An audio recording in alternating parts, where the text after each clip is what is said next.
The Galactic Union swept through Earth's solar system on a Tuesday afternoon. Not that they cared about human calendars or human time.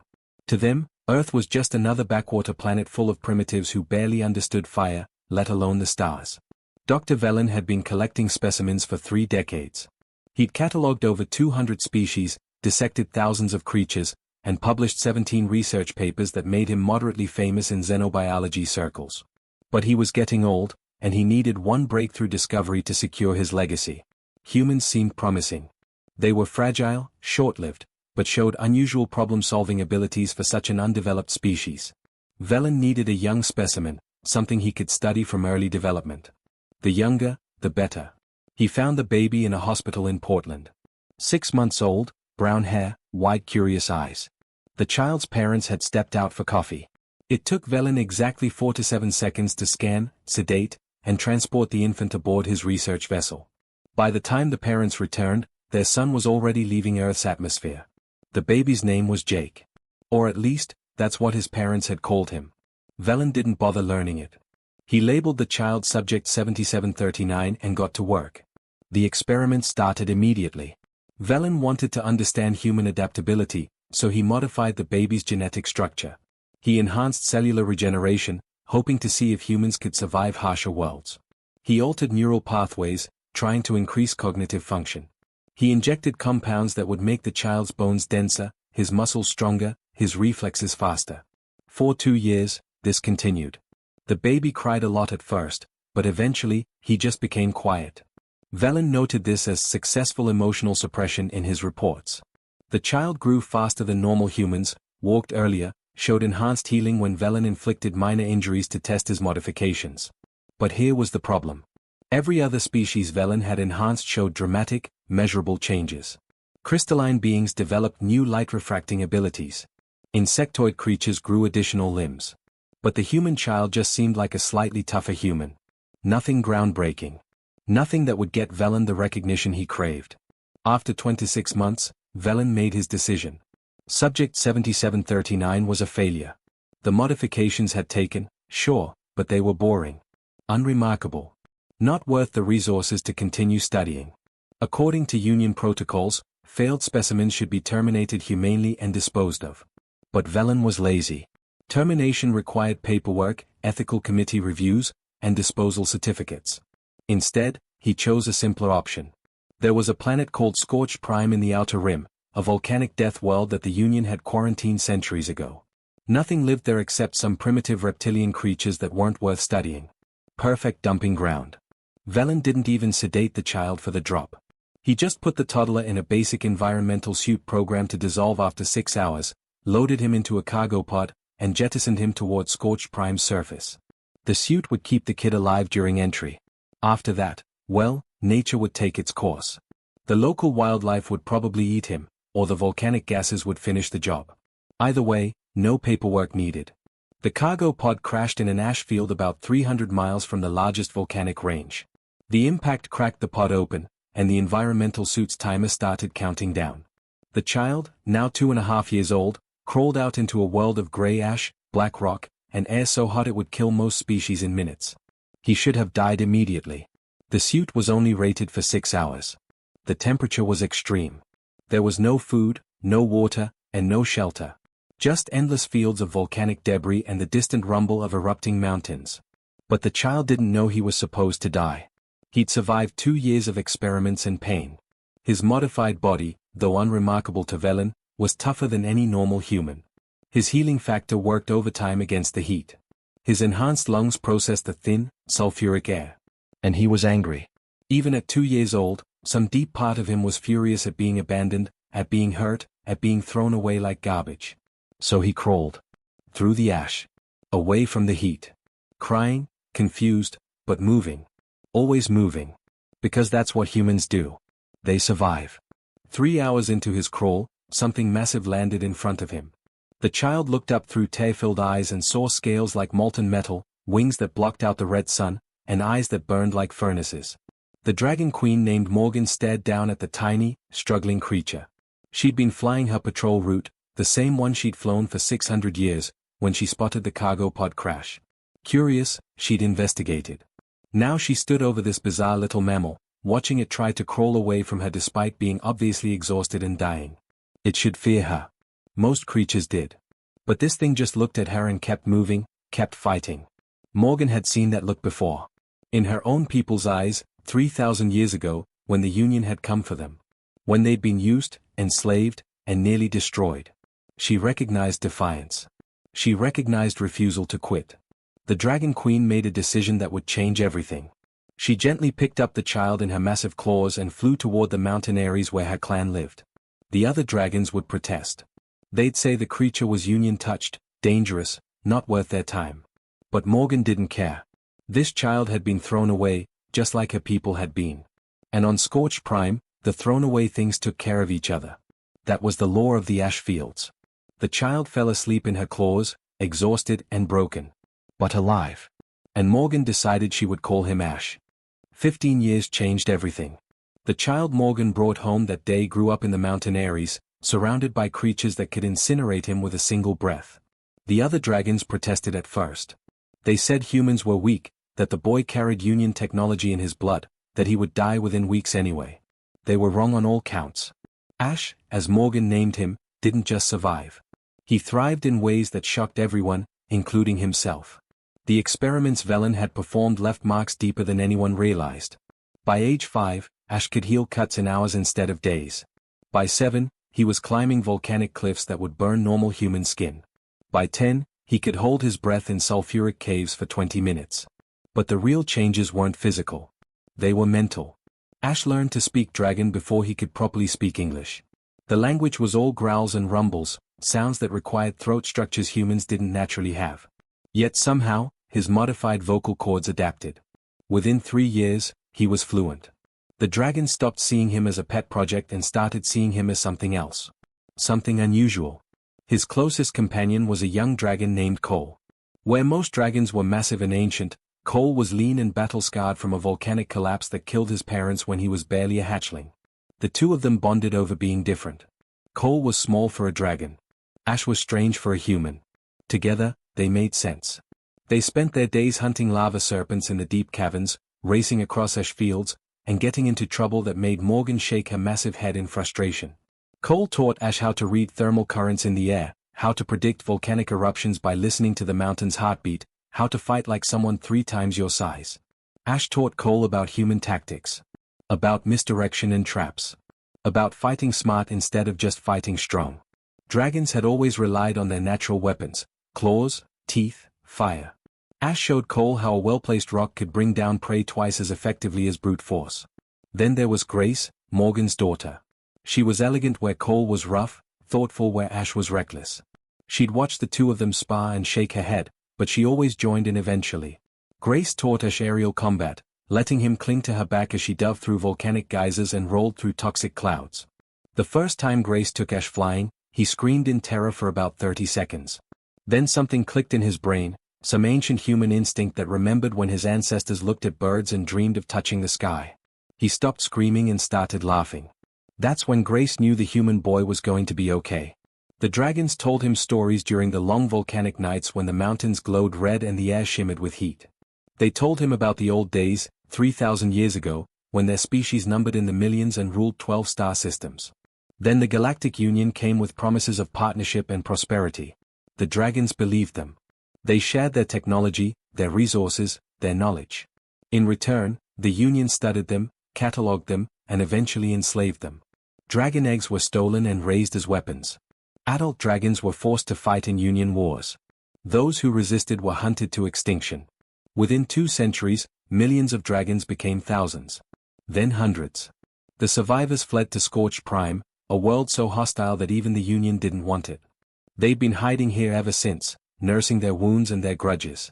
Ash listened to these stories with growing anger. He understood what it meant to be used by the Union. He'd lived it, even if he couldn't remember most of it. The scars on his body told stories his mind had buried. By age 15, Ash wasn't the small, dying child Morgan had rescued. He stood 6 feet tall, lean and muscular from years of climbing and fighting. His skin had tanned to a deep bronze from constant sun exposure. His hair, grown long and tied back, had lightened to almost blonde at the tips.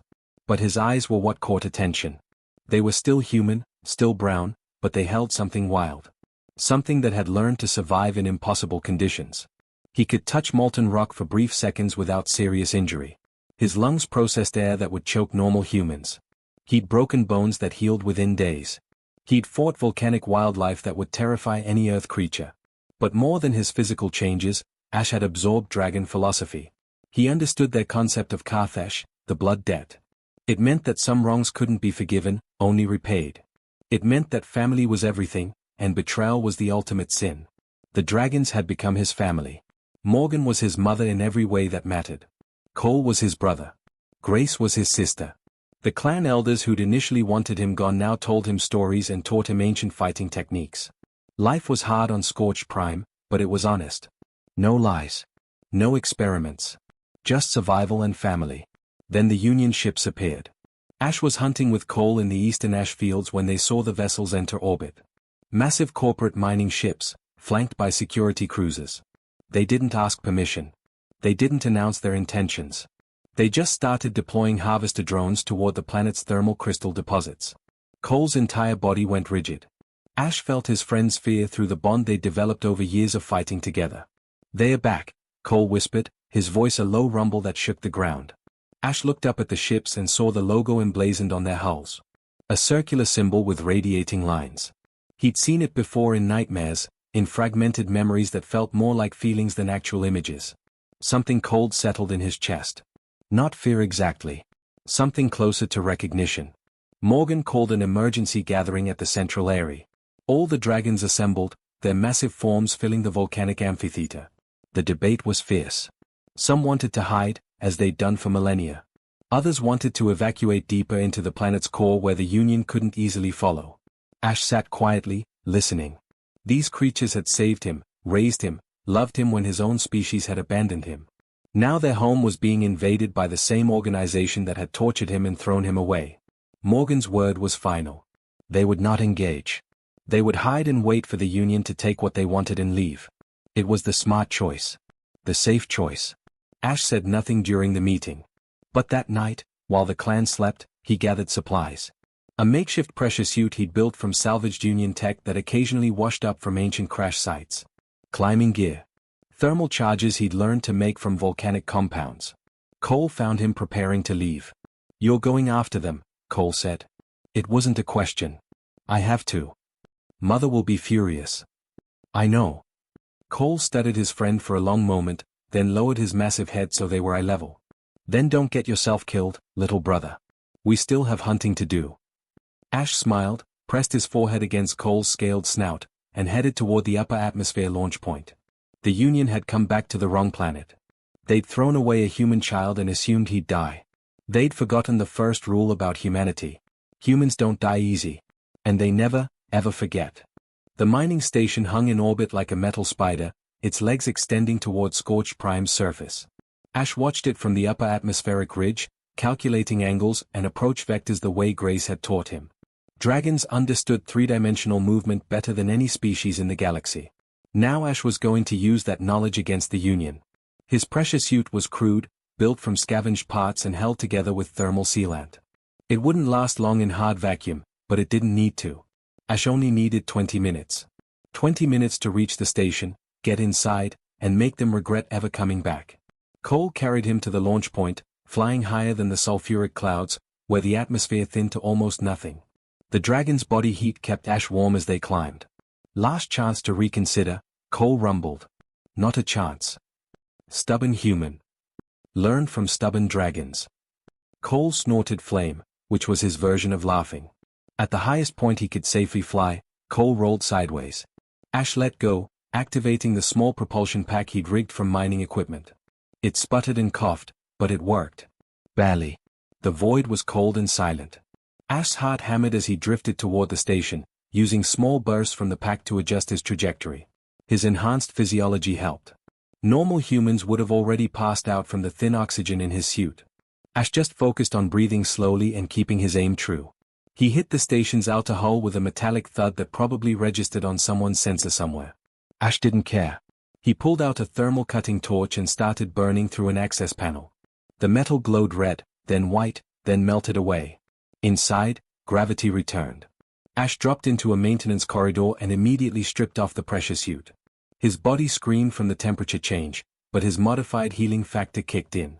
Within seconds, the discomfort faded. The station's interior was clean and sterile, all white walls and humming machinery.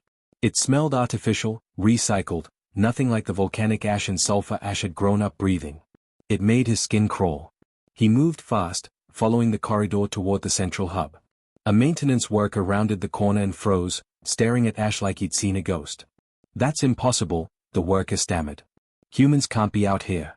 Earth is still pre-contact." Ash grabbed him by the collar and slammed him against the wall. Not hard enough to seriously injure, but hard enough to get answers. Security codes. Now.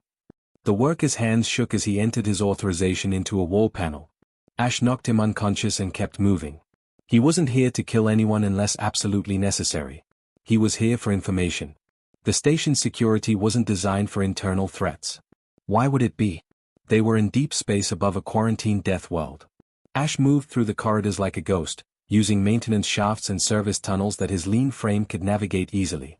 He reached the central data core 20 minutes after boarding. The room was empty except for banks of computers and holographic displays showing mining operations.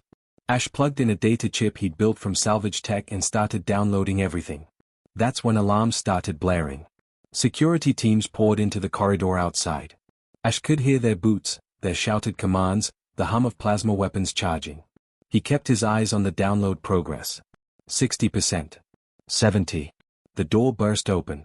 6 security officers in full combat gear rushed in, weapons aimed. "Hands up. On the ground now." Ash slowly raised his hands. 85%. The lead officer stepped closer, studying him with confusion. "How did a human get aboard this station? Identify yourself." "Subject 7739, Ash said calmly. "But you can call me Ash." Recognition flashed across the officer's face. "That's impossible. 7739 was disposed of 15 years ago." "Funny thing about disposal," Ash said. "Sometimes the trash survives." 95%. The officer's weapon stayed trained on him. "You're coming with us. Dr. Velen will want to know how you're still alive." The name hit Ash like a physical blow. Velen. The one who'd cut into him, modified him, thrown him away. 15 years of buried memories suddenly became very present. His hands clenched into fists. 100%. Download complete. Ash smiled. "Tell Velen I said thanks for the upgrades." He moved faster than the officers expected. His enhanced reflexes, trained by years of fighting volcanic predators and sparring with dragons, made him a blur. He disarmed the first officer, used the plasma rifle to disable the others' weapons, and was out the door before they could react. The station descended into chaos. Ash fought his way toward the shuttle bay, leaving unconscious security personnel in his wake. He wasn't trying to kill anyone, but he wasn't gentle either. These people worked for the Union. They were complicit. In the shuttle bay, he found a small cargo transport. He uploaded the stolen data to every communication satellite the station had, broadcasting it across Union space. Then he set thermal charges throughout the mining equipment, the kind that would destroy machinery but give people time to evacuate.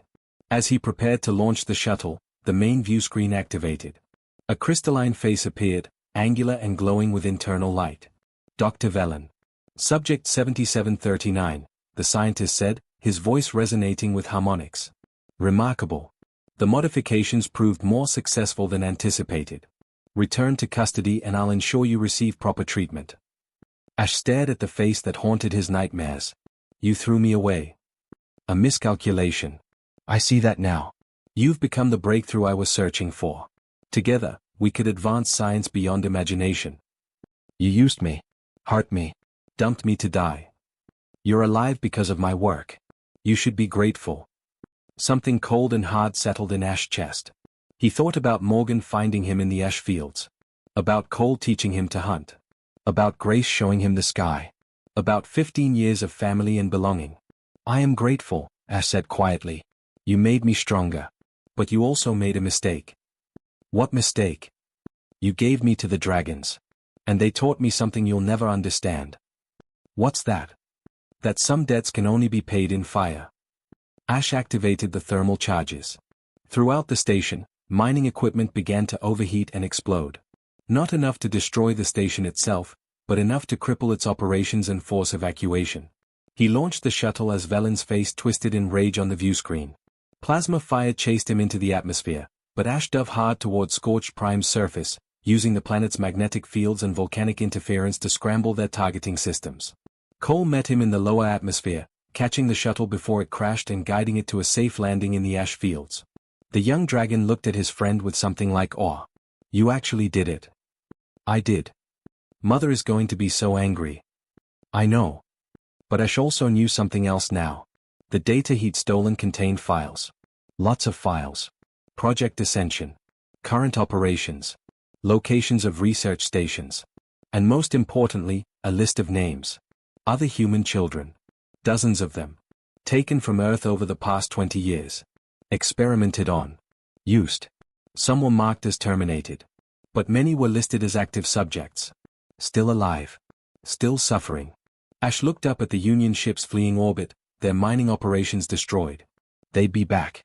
Probably with military vessels. Probably with Velen himself. Good. Because now Ash had something more than survival driving him. He had purpose. Those other children deserved what he'd found. They deserved family. They deserved to know that someone remembered them. Grace landed beside Cole, with Morgan close behind.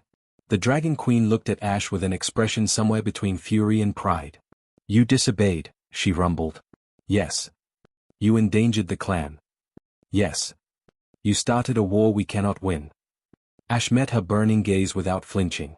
"They have other human children. Dozens of them. In research stations across Union space." Morgan's expression shifted. She understood Carthage, the blood debt, better than anyone. "Show me," she commanded. Ash pulled out the data chip and projected the files. Names. Ages. Locations. Experiment logs that made even the dragons recoil in disgust. Morgan studied the information for a long moment.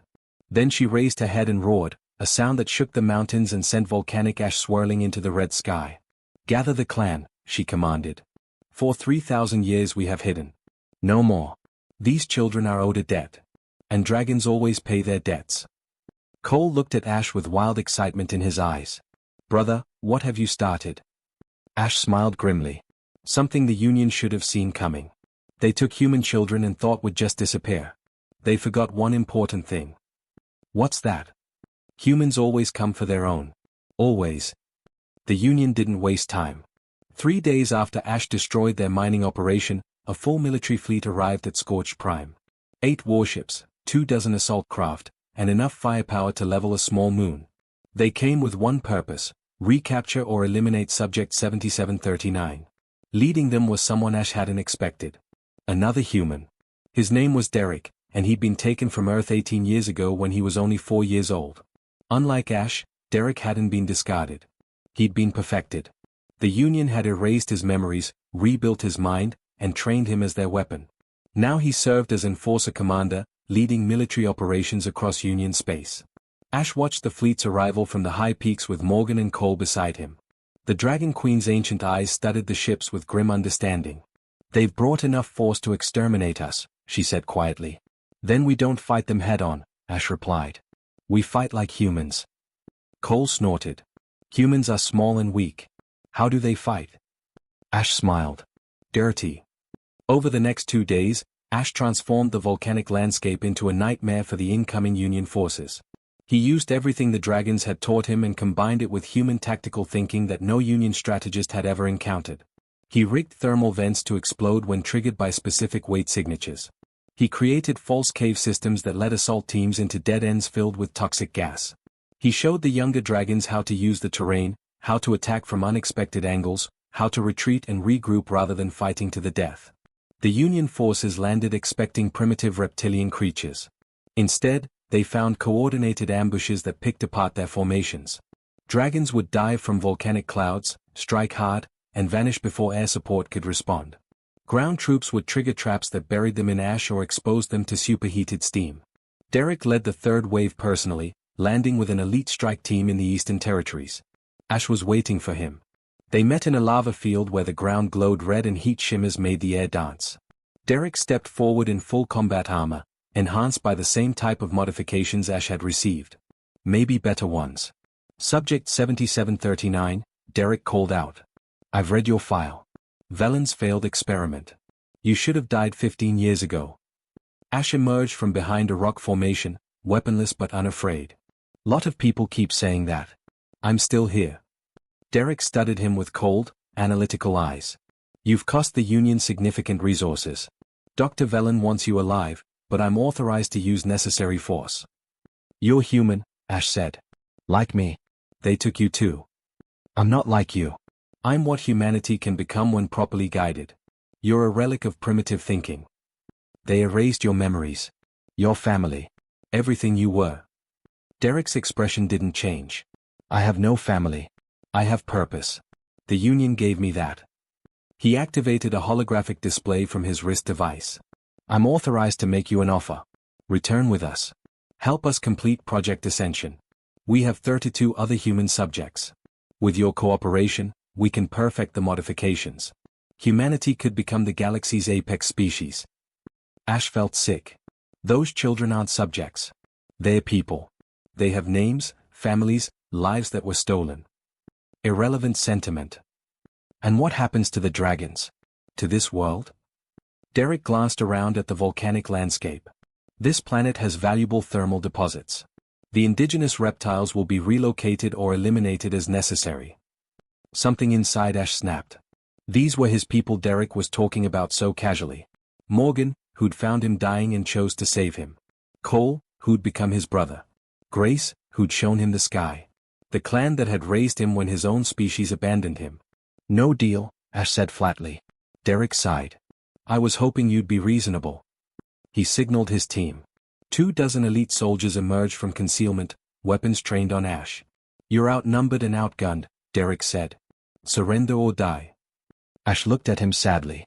You really don't understand humans at all, do you? I understand perfectly. I am human perfected. No, Ash said. You're what they turned you into. But you forgot the most important thing about humans. What's that? We're never alone. The volcanic ground erupted. Coal burst from beneath the lava field, his massive form scattering soldiers like toys. Grace dove from the thermal clouds above, her claws striking with surgical precision. A dozen more dragons emerged from hidden positions, surrounding Derek's team. The battle was swift and brutal. Derek's soldiers were well trained, but they'd never fought anything like dragons coordinated by human tactics. Within minutes, half were unconscious, the rest retreating in chaos. Derek himself fought with enhanced speed and strength, but Ash matched him move for move. Years of sparring with Cole had taught Ash how to fight opponents bigger and stronger than himself. He used Derek's aggression against him, redirecting strikes, finding weak points in the armor. They crashed through a rock formation, tumbled across heated stone, and ended at the edge of a lava pool. Ash had Derek in a lock, ready to end it. You could have been free, Ash said, breathing hard. They took everything from you.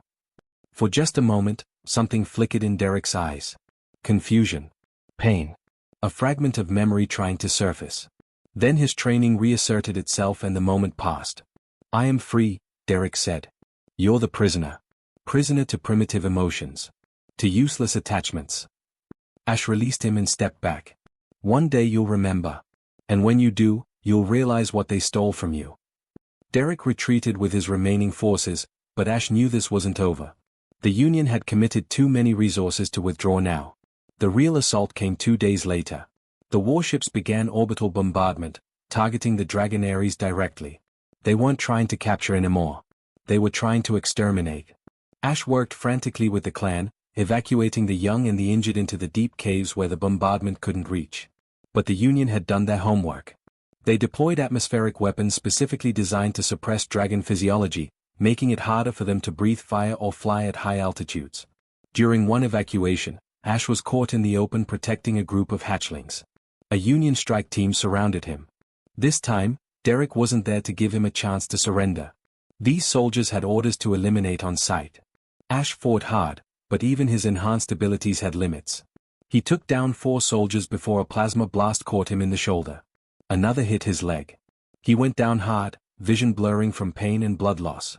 The soldiers closed in for the kill. Then Morgan arrived like a volcanic eruption made flesh. The Dragon Queen tore through the strike team with ancient fury, her roar shaking the mountains. She grabbed Ash in her claws and flew toward the deep caves, even as plasma fire scorched her wings. In the medical chamber deep underground, the clan's healer worked on Ash while Morgan stood guard. The Dragon Queen's wings were badly burned, her scales cracked from weapons fire. "You were right," she said quietly. "We cannot win this fight through strength alone." Ash tried to sit up, wincing. "Then we need to change the game." "How?" "That data I stole. I sent it everywhere. Every Union communication channel. Every species that's ever been exploited by them." Ash's eyes hardened. "We show the galaxy what the Union really is. We expose their experiments. We make them answer for every child they've taken. And if no one cares? Then we go get those children ourselves." Ash looked at Morgan with determination burning in his eyes. "You saved me when I should have died. Now I'm going to save them. All of them." Morgan studied the human she'd found as a dying infant. He'd grown into something fierce and unbreakable, something that combined human stubbornness with dragon honor. "The fleet blockades the planet," she said. "We cannot leave." Ash smiled despite his pain. "Dragons have been breaking blockades for 3,000 years. And now you've got a human who thinks like you and fights like them. They made a mistake when they threw me away, Morgan. They gave you a weapon they can't understand." The Dragon Queen's eyes blazed. "Then we strike at the heart. The research station where they hold the children. We end this." "Genesis Station," Ash confirmed, remembering the coordinates from the stolen data. "It's heavily defended." "Good," Morgan growled. "I prefer my prey dangerous." Breaking through the Union blockade required a plan so crazy that only a human raised by dragons would think it worked. Ash proposed using Scorched Prime's volcanic activity itself as a weapon. The planet's core was unstable, something the dragons had lived with for millennia. One precisely placed detonation could trigger a chain reaction that would force the Union fleet to pull back or risk being caught in the eruption. It would also destroy half the dragon homeland, but Morgan didn't hesitate. Homes could be rebuilt. The children couldn't wait any longer. Cole carried the thermal charges deep into the planet's mantle, placing them at fracture points Ash had calculated. When the charges detonated, the entire planet shuddered. Magma fountains erupted miles into the atmosphere, and seismic waves rolled across the surface like ocean storms. The Union fleet scattered to avoid the volcanic debris being launched into orbit. In the chaos, Morgan led a strike force of 12 dragons through the gap, with Ash riding on her back. They punched through the blockade and jumped to faster-than-light travel before the Union could regroup. Genesis Station orbited a dead moon in neutral space, far from prying eyes. It was a massive structure, part research facility and part prison. According to the stolen data, 32 human children were held inside, along with experimental subjects from dozens of other species. The station's defenses were formidable. Energy shields, automated weapons platforms, and a garrison of 200 security personnel. Morgan's clan had never attempted anything this bold, but 3,000 years of hiding had left them hungry for action. They hit the station at shift change, when security was most distracted. The dragons came in fast and violent, their flames melting through the outer hull before defensive systems could fully engage. Ash led the breach team, moving through corridors with Grace and Cole flanking him. Alarms screamed throughout the station. Security teams responded, but they trained to fight escaping prisoners, not an assault from outside. Ash used that confusion, leading his team through maintenance passages and service tunnels that the dragons could barely fit through. They found the first children in Block C, 6 kids, ages ranging from 7 to 15, kept in sterile cells under constant monitoring. When Ash opened the doors, they cowered back in fear. They'd been conditioned to obey Union personnel, to fear anything different. "I'm human," Ash said gently, keeping his voice calm. "Like you. I was taken too. We're getting you out." A girl who looked about 12 stared at him with hollow eyes. "They said nobody would come for us. They said we were orphans." "They lied," Ash said firmly. "Someone always comes. Always." Grace poked her massive head through the doorway, and the children screamed. Ash quickly positioned himself between them and the dragon. "She's with me," he said. "Her name is Grace. She won't hurt you. None of them will." The girl studied Grace with terrified fascination. "That's a dragon. They're supposed to be extinct." "They're supposed to be a lot of things," Ash smiled. "Turns out the Union doesn't know everything." They moved through the station systematically, freeing children from each block. Some were in decent condition, physically at least. Others bore the marks of experimentation, modifications that had left them changed in disturbing ways. A boy named Kevin, age 14, had been given enhanced strength that left his bones constantly aching. A 9-year-old girl named Beth could see electromagnetic fields but had debilitating migraines. Twin brothers Danny and Lucas, both 11, had been given enhanced reflexes but now struggled with sensory overload. Each child broke Ash's heart a little more. He saw himself in their eyes, the confusion and pain of being used as experimental subjects. But he also saw something else. Resilience. That stubborn human refusal to break completely. They found the worst cases in the deep research wing. Children who'd been experimented on so extensively they could barely function. A 6-year-old boy who could barely speak anymore. A teenage girl who'd been kept in sensory deprivation so long she panicked at normal light and sound. Ash gathered them all, speaking to each one personally. I know you're scared. I know you hurt. But you're not alone anymore. We're family now. All of us. The station's central alarm changed pitch. That meant reinforcements were coming. Probably Union military responding to the distress call. That's when they encountered Dr. Velen. The crystalline scientist stood in the main research chamber, surrounded by data screens and experimental equipment. He looked at Ash with something like pride. Subject 7739, Velen said. You've exceeded all projections. The modifications combined with environmental adaptation have created something extraordinary. Ash felt cold tense beside him, ready to incinerate the scientist. He put a hand on his brother's scaled leg. No. His mine. I'm offering you a choice, Velen continued, ignoring the dragons. Join us. Help us refine the process. These children can become the next step in human evolution. You could lead them. They are not experiments, Ash said coldly. They are people. Semantics. Think of what we could accomplish together. A girl named Riley, age 16, stepped forward from the group of freed children. She'd been held in Genesis Station for 12 years, subjected to neural modifications that were supposed to increase intelligence but instead left her with fragmented memories and chronic pain. You took me when I was 4, Riley said, her voice shaking with rage. I had a family. Parents. A little brother. You stole that from me. Velen regarded her with clinical detachment. Your family was compensated. And you've contributed valuable data to our research. Compensated. Riley's voice rose. You think money replaces a childhood? Replaces a life. Other children began speaking up, sharing their stories. Every one of them had been taken, used, and told they were worthless. Every one of them had been treated as property rather than people. Velen listened with growing impatience. This emotional response is precisely why the modifications are necessary. Humans are too governed by sentiment. We can fix that. We don't need fixing, Ash said quietly. Our emotions aren't a weakness. They're what make us human. He thought about Morgan finding him in the ash fields and choosing to save him despite every logical reason not to. About Cole befriending an alien creature because they both understood being different. About Grace teaching him to fly because she saw his joy in it. You're right about one thing though, Ash continued. I did become something extraordinary. But not because of your experiments. Because the dragons taught me what you never could. And what's that? That family isn't about genetics or modifications. It's about who stands with you when everything's burning down. Velen reached for a control panel, probably to summon security or activate some defense system. Riley moved faster, her enhanced reflexes allowing her to cross the distance in a blur. She smashed the controls with a piece of equipment, then stood between Velen and the exit. You don't get to run, she said. You don't get to hide behind guards or protocol. You answer for what you did. Other children moved to block the exits. Kevin with his painful strength. Beth with her electromagnetic vision identifying security systems. The twins moving in perfect synchronization. Even the younger ones, scared but determined. They'd been victims long enough. Morgan entered the chamber, her massive form barely fitting through the doorway. She looked at Velen with ancient eyes that had watched her people nearly go extinct. 3,000 years ago, your union did to my species what you've done to these children, she rumbled. We have a law for such debts. Karthesh.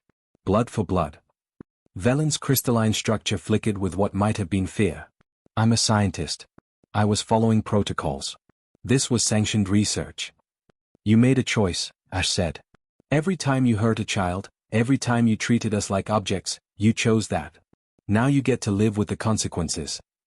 They didn't kill him. Ash wouldn't let that happen, not in front of the children. But they made sure Velen would answer for his crimes. Riley downloaded every file in the system, every record of every experiment, every child they'd taken. It would be broadcast across Union space where everyone could see what their scientific progress had cost. The evacuation was chaotic. 32 human children, dozens of other species victims, and a dozen dragons trying to navigate a failing space station while Union reinforcements closed in. They barely made it to the transport ships before Genesis Station's reactor went critical.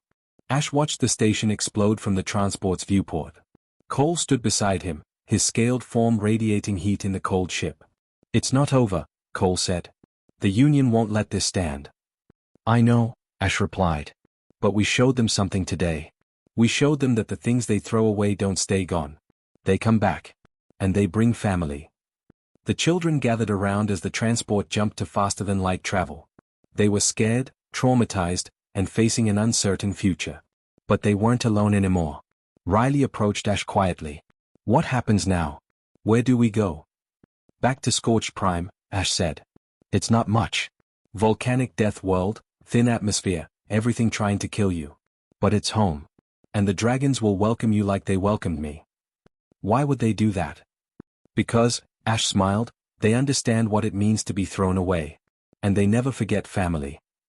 3 weeks later, the first Earth warship arrived at Scorched Prime.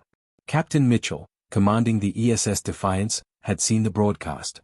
He'd watched the evidence of what the Union had done to human children. Earth's governments were in chaos, but Mitchell had made his own decision. When he met Ash, the captain stared at the young man who'd been raised by dragons and led a prison break that shook the galaxy. "Earth is coming," Mitchell said simply. "Every ship we can spare. We're done being victims. We're done letting the galaxy treat us like primitives." Ash looked out over Scorched Prime's volcanic landscape, where human children were learning to live among dragons. Where species the Union had cast aside were building something new together. "Good," Ash said. "Because we're just getting started. There are more stations. More prisoners. More debts to settle." Morgan landed beside them, her ancient presence radiating power. "The thrown-away things stand together now," she rumbled. "Let the galaxy learn what that means." Ash smiled, one hand on Cole's scaled shoulder, watching ships from a dozen worlds arrive to join them. The Union had made one mistake. They'd assumed that what they discarded would simply disappear. They forgot that humans don't give up. They forgot that dragons never forget. And they forgot the most important rule: never throw away something that might come back stronger. The war was just beginning. But this time, humanity wasn't alone.